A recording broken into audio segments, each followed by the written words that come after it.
Bhagavate Vasudevaya. Om Namo Bhagavate Vasudevaya. Om Namo Bhagavate Vasudevaya. Welcome to today's reading from chapter 9 of Brilliant as the Sun, a retelling of Srimad Bhagavatam, Canto 3, Part 1, Vidur's Pilgrimage. We're reading from chapter 9 today, Brahma's Prayers for Creative Energy. Hari Om Tat Sat. Brahma glorifies Vishnu with beautiful prayers, beseeching the Lord to enable him to execute his service of creation. He describes how he is the very fabric of existence and instructs Brahma to always fully depend on him and thereby be empowered to do his service of creation. Verse 1 of chapter 9, Brahma clasped his hands together and spoke in a choked voice. After performing penance and meditation for many years, today I am able to see you. Every living being must try to know you, otherwise they will simply waste their lives. Nothing compares with attaining your audience. Like crows attracted to refuse, people are enticed by this world. Without knowing it is but a temporary manifestation of your illusory energy. Vishnu lifted a corner of his mouth in a slight smile, his eyes sparkling. Brahma could sense his thoughts. Was not his Vishnu form, which appears only for creation, also temporary? Verse 2, Brahma said, "The form I see is manifested by your internal spiritual potency and is free from ignorance. You expand yourself as Kshirodakshay Vishnu, from whom countless divine incarnations appear. You exhibit these forms in the material world for the transcendental happiness of your pure devotees. Although I am material and cannot be compared to your spiritual incarnations, I too am born from the lotus flower growing from your navel." Verse 3, still smiling, the Lord said, "I have heard it said that the original transcendence is the impersonal Brahman, not I, who have form and qualities."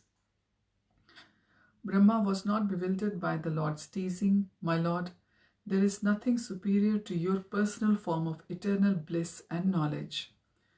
Brahman is merely the rays of your transcendental body. The spiritual sky is manifested by his effulgence known as the Brahma Jyoti. In that sky are Vaikuntha planets which never undergo change. Your body is also the original cause of the material universes. Therefore, I take shelter of you. My dear Brahma, but you too create the material universe." Brahma bowed his head and replied, "You are spiritual and I am material. This is evident because I am influenced by pride and foolishly think I can get pleasure from my bodily senses and mind." Verse 4, the Lord persisted, "I do not understand why you will not take shelter of the impersonal Brahman instead of me. After all, I have heard many say that only less intelligent people desiring material benefit worship my personal form." Brahma looked at the Lord's placid face. Was he joking? The God replied, "I do not doubt that both your personal and impersonal form are both auspicious for the universes. However, when I was meditating to know the absolute truth, you manifested your personal form. Therefore, I can understand that this form is the most merciful. Thus, I offer my obeisances and respects to you in your personal form, which is an ocean of spiritual qualities." Many people disagree with you, Brahma. They argue that my body cannot be eternal, full of knowledge or bliss. They say that anything with bodily form must be material. Therefore, they do not respect me. Hearing such atheistic arguments, Brahma frowned. Anyone who thinks this is a foolish speculator destined for hell. Verse 9. Vishnu looked lovingly at Brahma, who shed tears of ecstasy as he continued, "My Lord, just as your devotees whose spontaneous love for you has awoken can never give you up, so you too can never abandon the company of such faithful devotees. This love very easily awakens in the heart of anyone who faithfully hears about you from authentic, revealed scriptures recited by your pure devotees. This is because such literatures carry the purifying effect of your association through the ears and into the heart. Verse 6. Still replied Vishnu, many renounced sages argue that my devotees are not transcendentalists but materialists like all other conditioned souls. Brahma raised his eyebrows. What ignorance! Vishnu explained, my devotees are often married with homes, children, and wealth. Ascetics have no respect for them. Brahma shook his head. My lord, it is true that those absorbed in thoughts of how to maintain their family, protect their wealth, and keep up with friends and relatives experience fear and lamentation. However, your devotees are different. They never consider themselves proprietors of anything. They know that everything is yours, and therefore they dutifully serve you by hearing and chanting about you. Thus even with their worldly duties, thus even their worldly duties become service to you. They are never entangled by worldly affairs, even though they may work in the world like ordinary persons. Verse 7. Vishnu said, if what you say is true, then how is that everyone does not surrender to me and become free of the cycle of birth and death? Brahma's expression became grave. Foolish people accumulate many unseen and inauspicious reactions in their pursuit of sensual enjoyment. These reactions act as a supernatural force preventing them from hearing and chanting about you, which alone can free them from suffering. Their predicament is most unfortunate. Brahma hung his forehead in sorrow and covered his face with his elegant golden hands. Verse 8. My mind is overwhelmed with compassion when I think of how much these poor creatures suffer. They do not know how to permanently relieve themselves from miseries like hunger, thirst, severe cold or heat, illness, and other natural disturbances. Impelled by lust and anger, they simply increase their own suffering and that of others. This greatly aggrieves me, but I know that through your devotees you act wonderfully to deliver such fools and rascals. Verse 9. Vishnu widened his charming eyes as if surprised. You are an intelligent person, Brahma. How is it that you lament for the suffering of material body, which is temporary and has no relation to the eternal soul? My lord, it is true that material miseries do not affect the soul. However, while the living entity tries to enjoy sensual pleasure, he is obliged by your external illusory energy to identify with the body and thereby experience suffering. Brahma gazed at Vishnu's exquisite features. Undoubtedly, all souls, liberated or conditioned, depend on his will. Liberated souls willingly comply with Lord's desire and experience ever-increasing joy.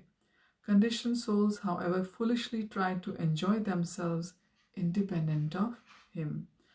Thus, they are obliged to stay in the material existence and experience the miserable reactions to their misdeeds. Verse 9. Brahma's tone became somber. Neglecting to take shelter of you, foolish materialists try to solve their problems by their own efforts. They often suffer insomnia because of worries and speculative plan-making. Despite their best efforts, all their endeavors are thwarted by supernatural power. Brahma paused, thinking of the misguided sages who were averse to the principles of bhakti. He said, even sages who renounce the world to pursue self-realization will continuously rotate in the cycle of birth and death if they neglect to regularly hear and discuss your glories. Verse 11. Are you suggesting that I become the order supplier of those who hear and chant about me? Vishnu asked. My lord, anyone who serves you with the hope that you will fulfill their material desires is a false devotee. Sincere practitioners purify their hearts of such desires by constantly hearing about you from your pure devotees who are conversant with Vedic wisdom and free from mundane desires. When they are free of ulterior motives, they become attracted to one of your transcendental forms, and you take your seat in their heart in that form which attracts them. In this way, devotees who always hear and chant about you become fully satisfied by your grace. Verse 12. Brahma became thoughtful for a few moments and then added, although there are devotees like the gods in heavens and also some people on earth who desire material opulence, you are not very satisfied by their worship. They are known as Sakam devotees. You may fulfill their desires for material happiness, but you are not pleased to see living beings coveting enjoyment because such infatuation keeps them bound in the dangerous cycle of birth and death. Your pure devotees, on the other hand, are neither attracted nor averse to worldly enjoyment. They are known as Nishkam or desireless devotees, who assume the responsibility of saving fallen souls. And by so doing, they satisfy you. Although you are the eternal well-wisher of all living beings, you completely neglect the non-devotees who have no faith within you. Vishnu replied, if I neglect the faithless non-devotees, how am I everyone's eternal well-wisher? Brahma smiled. Because of your great satisfaction with your Nishkam devotees, you invest your energy of compassion in their hearts and enthuse them to engage in missionary activities on your behalf. Thus you glorify your pure devotees by giving them the credit for transforming non-devotees into devotees. Vishnu smiled benevolently. Yes, what you say is true, Brahma. Tell me, how can the Sakam devotees attain my full mercy? Verse 13, Brahma replied, desiring material results, Sakam devotees are not attracted to the activities of transcendental devotional service. They are more inclined to perform pious acts of ritual worship, charity, and austere penance recommended in the Vedas with the aim of attaining some result. They can then either enjoy these results or use them in your service. If they offer them to you, they accrue permanent spiritual benefit, which enables them to gradually attain the eligibility for pure devotional service. Vishnu's divine feature showed his transcendental pleasure on hearing Brahma's enlightened prayers.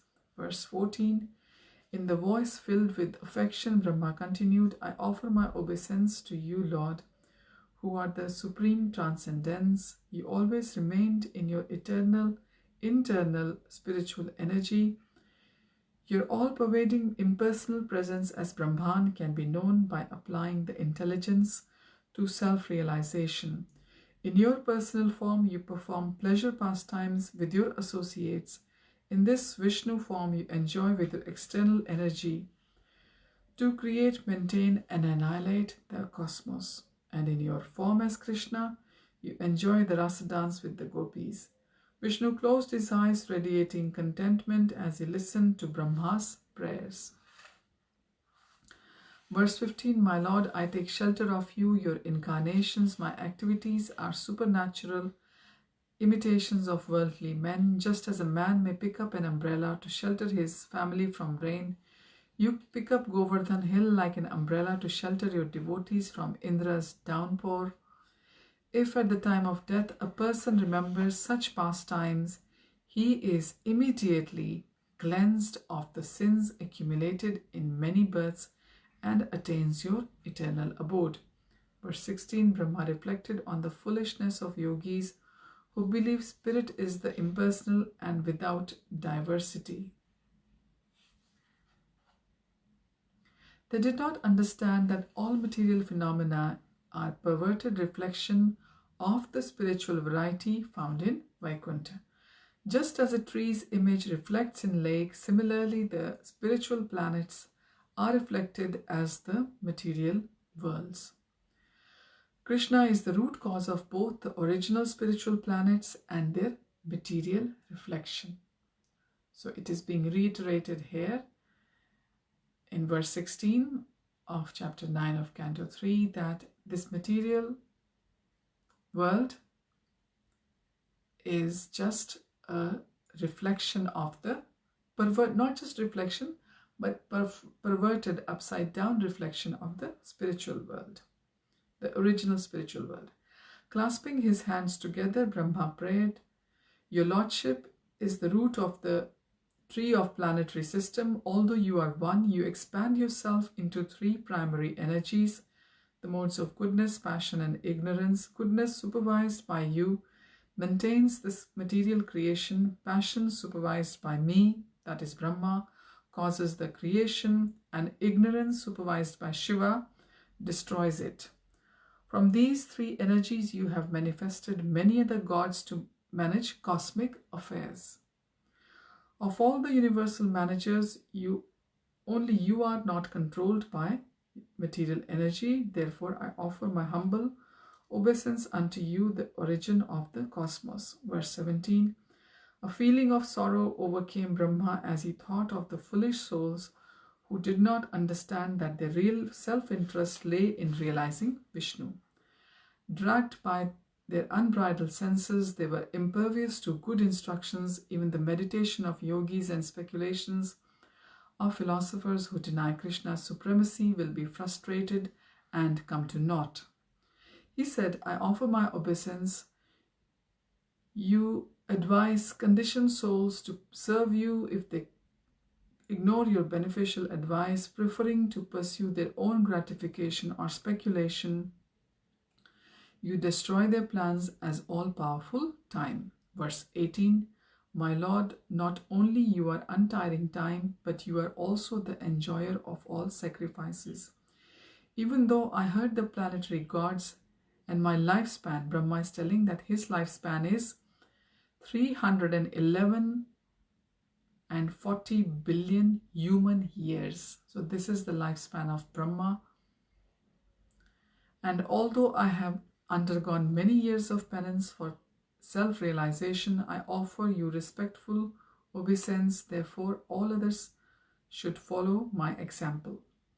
Verse 19, Brahma knew that foolish people ridicule the Lord's incarnations, thinking him an ordinary man or beast. He therefore prayed, I offer my respects to you who incarnate in various species. Sometimes you appear as human, but to think of you are an ordinary man is foolish. You may even become a hog or fish, but your form is always transcendental, uncontaminated by matter. We know Lord came as the Vara avatar, and Lord also came as the Matsya avatar.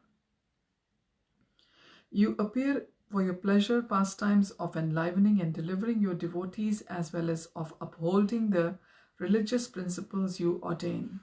Verse 20, Brahma was enraptured by Vishnu's exquisite blackish form reclining on Ananta's stupendous, pure white serpentine body. The huge waves of the Garbhodak ocean crashed around him. Who else would peacefully sleep amidst such turbulence? Tears fell from Brahma's eyes. Everything about Lord was supra-mundane, even his sleep. Unfortunately, foolish considered him mythological. Such persons were no better than frog in a well who cannot imagine the vastness of the ocean. They could not understand that Krishna, the supreme mystic, can do anything. Brahma prayed, My Lord, while lying on your serpent bed, enjoying the pleasure of sleeping amidst the violent waters of devastation, you hold all the universal planets within your abdomen. Verse 21, All worshipful Lord, you now have awoken and opened your eyes, which resembled blooming lotuses. I was born from your navel, Brahmaji says, which also resembles a lotus flower. By your grace, I am meant to create the universe which rested within you as you slept. Verse 22, Concentrating his mind, Brahma beseeched the Lord to give him the intelligence to do his service. Pray be merciful to me. You are the only friend of all beings. You maintain everyone by your 6 transcendental opulences, which we know are beauty, fame, knowledge, and so on. By your grace, I am meant to, you maintain, I lost my line here. Concentrating his mind, Brahma beseeched the Lord to give him the intelligence to do his service. Pray be merciful to me, you are the only friend of all living beings. You maintain everyone by your 6 transcendental opulences. Since I am a surrendered soul, please empower me to execute the creation as before. Verse 23. Vishnu smiled in consent and again slowly closed his eyes. Brahma considered the risks involved in his service. He would need to work in the mode of passion. This would make him susceptible to egotism, a natural side effect of passion. So this is all we all suffer here in this world, because in the daytime we all have to work with the mode of passion, and the side effect of mode of passion is egotism. What if, overcome by pride, he forgot his position as the Lord's eternal servant? He shuddered at the thought, my Lord, I know you are the actual creator. You act through your internal energy, the goddess of fortune. I am merely an assistant, and these days the Chaitra Navratris are on. People are worshipping the goddess of fortune. But we all should ask, not just for we should all ask that goddess of fortune, O Ma Durga, please give us the bhakti of Lord. With bhakti of Lord will take care of everything of us. Our needs in this material world, He will provide, like He promises in Bhagavad Gita. And we should not just ask for the material desires. Since you are the benefactor of the surrendered souls, kindly protect me from the false prestige of thinking myself the creator. Please help me to remember my full dependence on you. Verse 24, Brahma would have to contact many conditioned souls in the course of his service. What if their materialistic association diverted his mind from thinking of Krishna? Feelingly, he continued, you may have innumerable potencies of which I am merely one. My service is to fashion material bodies for your spiritual parts and parcels, the living beings. I pray that this will not deviate me from hearing the Vedic hymns and thus remaining fixed in truth. Vishnu continued to lie as if asleep. Brahma became tense. What if Vishnu had not heard his prayers? Without first receiving the Lord's blessings, he could not commence his difficult service. Verse 25, my Lord, you are the supreme and oldest person. You are ever increasingly merciful to fallen souls like me. Kindly open your eyes and benedict me with your loving smile. Without your guidance, I feel incapable of creating the cosmos. Verses 26 to 28, Vishnu slowly opened his lotus petal eyes and looked at his devotee. Brahma had become silent, seemingly tired from his long penance. Vishnu saw that Brahma was glancing anxiously at the devastating waters. Perturbed about planning and constructing the planetary systems, where could he accommodate them so he would not be drowned by the violent waves of the Garbhodak ocean? How too could he create sufficient varieties of bodies to facilitate the living beings' endless material desires? All this was extremely difficult to accomplish. Verses 29 to 32 now. The Lord spoke in a deep and resounding voice, Brahma, knower of the Vedas, be neither depressed nor anxious about creating. By my grace your prayers are granted. Perform penance and concentrate your mind on me by chanting Vedic hymns. Then you will see me within your heart and throughout the creation. And I will guide you in your service. You will see that both you and creation exist within me. You will also witness my pastimes when I incarnate in my original form as Krishna. At that time, I will expand myself into all the calves and cowherd boys of Vrindavan. Remember reading that in Krishna book. Krishna book is the summary of Canto 10 of Srimad Bhagavatam. And we remember how it happened that Krishna expanded himself into the cows and cowherd boys of Vrindavan.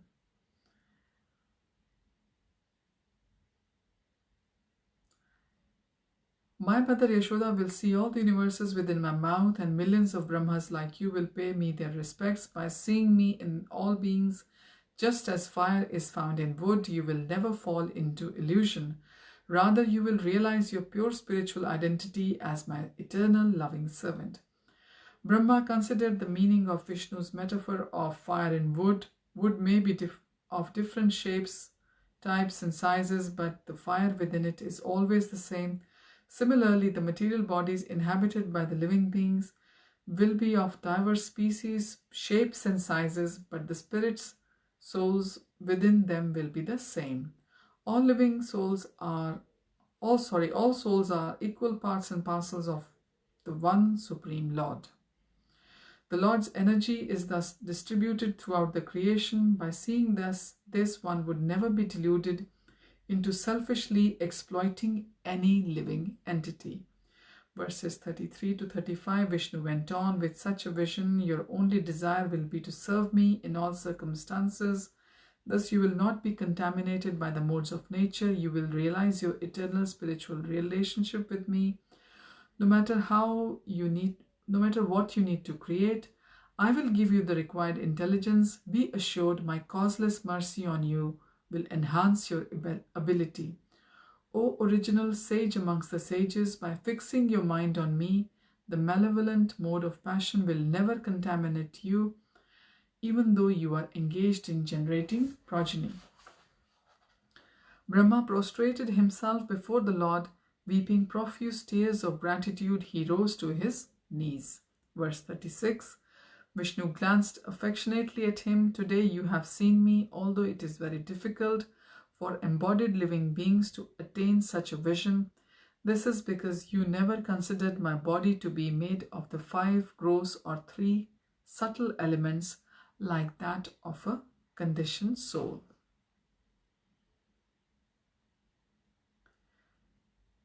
Just to give you a quick recap, the 5 gross elements, as you know, are water, earth, sky, air, and ether, and the 3 gross elements are mind, intelligence, and soul.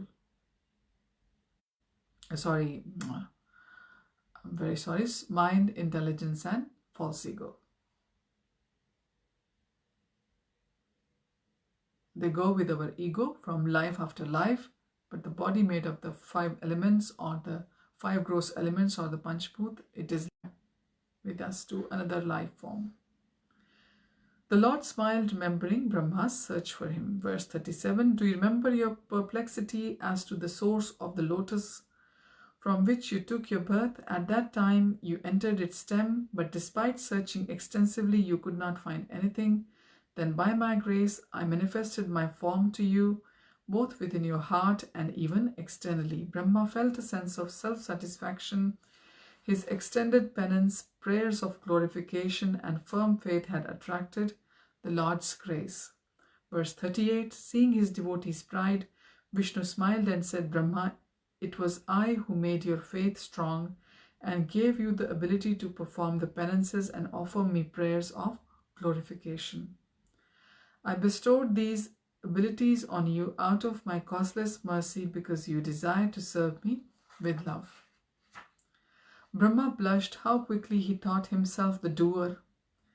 How kind the Lord was to remind him of his complete dependence.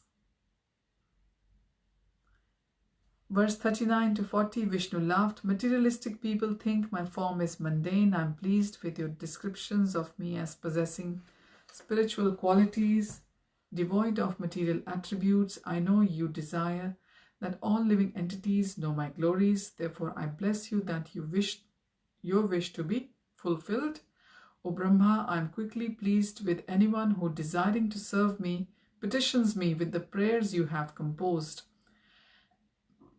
As the giver of all boons, I satisfy their desires to serve me as they please. So beautiful lines here. Bhagwan says, to Brahma that I am quickly pleased with anyone who, desiring to serve me, petitions me with the prayers you have composed. As the giver of all boons, I satisfy their desires to serve me as they please. Brahma understood Vishnu's inference. He would not answer the prayers of persons desiring sense gratifications. So Bhagavan has said clearly here to Brahma that he will fulfill the desires of a person who wants to do the devotional service to the Lord. He will not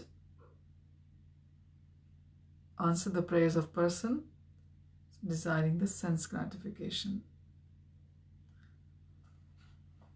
So for the sense gratification, people turn to Devi Devtas and ask for the impermanent desires of this life.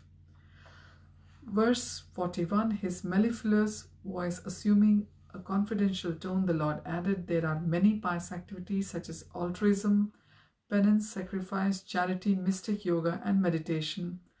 However, in the opinion of expert transcendentalists, these are only beneficial when done with the intention of pleasing me.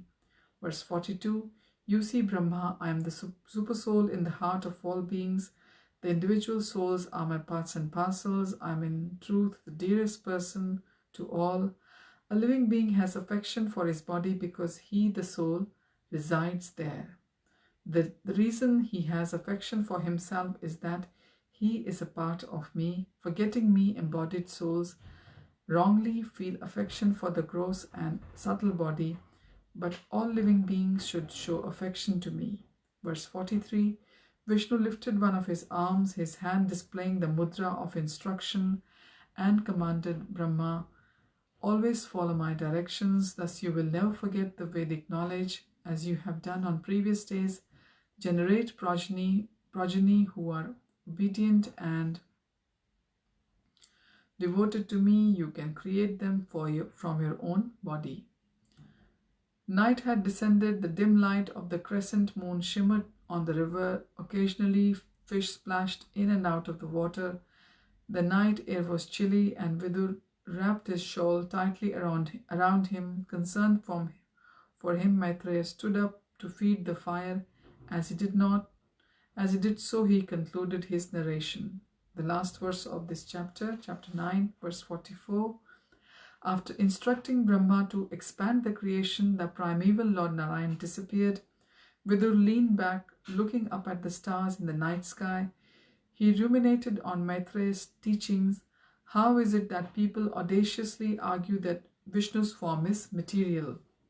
He existed before Brahma created the universe. Indeed, he is Brahma's source. Since the Lord exists in his personal feature prior to the material creation, he must be spiritual and not a product of matter. Vidur remembered his father Vyasadeva once telling him about another conversation between Brahma and Narayan, which had taken place in the Brahma Kalpa. At that time, the Lord had spoken 4 key instructions to Brahma. The meeting, which Maitreya had just related, must have occurred during another Kalpa. Tired after his long day, Vidur closed his eyes and drifted asleep. We'll begin chapter 10, divisions of the creation, next time. Thank you for joining. Hare Tatsat. Hare Krishna.